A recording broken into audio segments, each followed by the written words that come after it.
Okay, so who owns what? In my house, I have two sons. Both of them are getting older and older.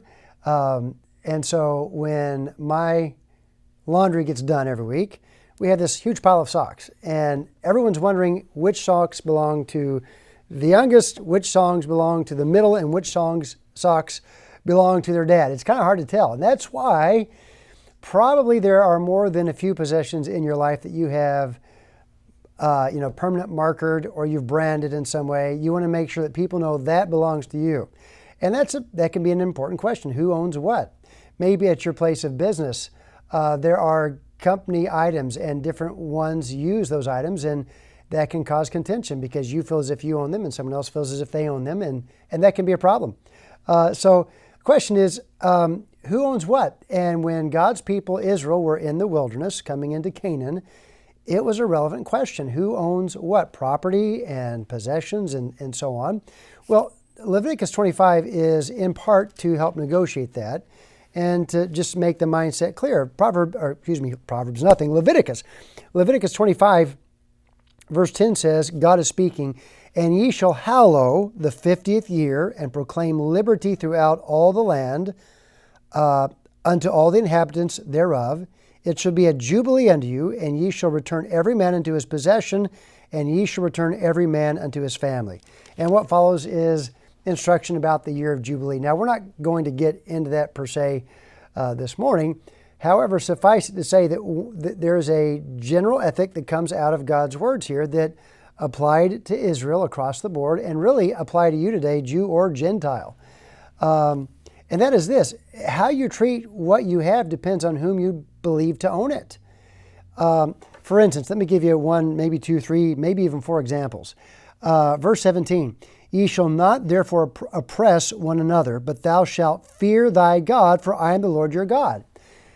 The people of Israel were not to oppress one another in buying or selling, etc. Why? It wasn't merely out of deference for the other person. It was out of respect to who God is, and God had brought them out of slavery. God had brought them out of bondage. God had brought them out of Egypt. Who were they to treat a brother or sister as if they were inferior, or as if God did not love them as much as he loves the one in question? So you can see here, the question is, who owns what? And the answer is God owns everything. That's a mindset. Verse 23 says, the land shall not be sold forever, for the land is mine, for ye are strangers and sojourners with me. So when it came to their view of the land of Canaan, it wasn't the Canaanites to give, it wasn't the Israelites to take, it was God's. It still is God's, and it was God that gave that land. In verse 35, the Bible says, and if thy brother be waxen poor, if he becomes poor,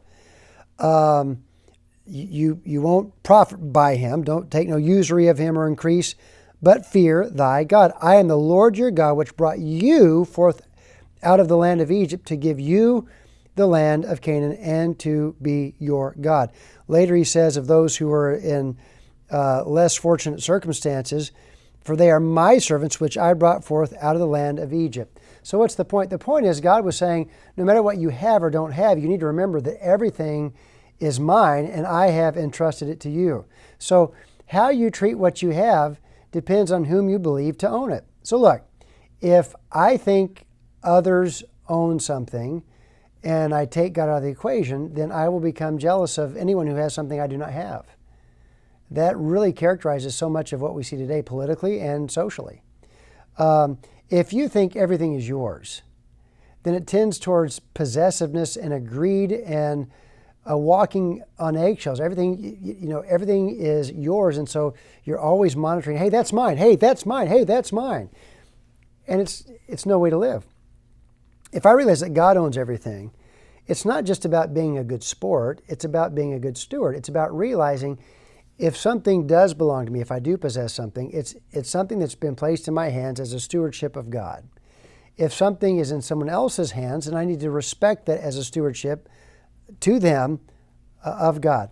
The bottom line is life is so much better. I can feel so much more at ease when I thank God for everything I have and treat it as if it is a stewardship of God, because indeed it is.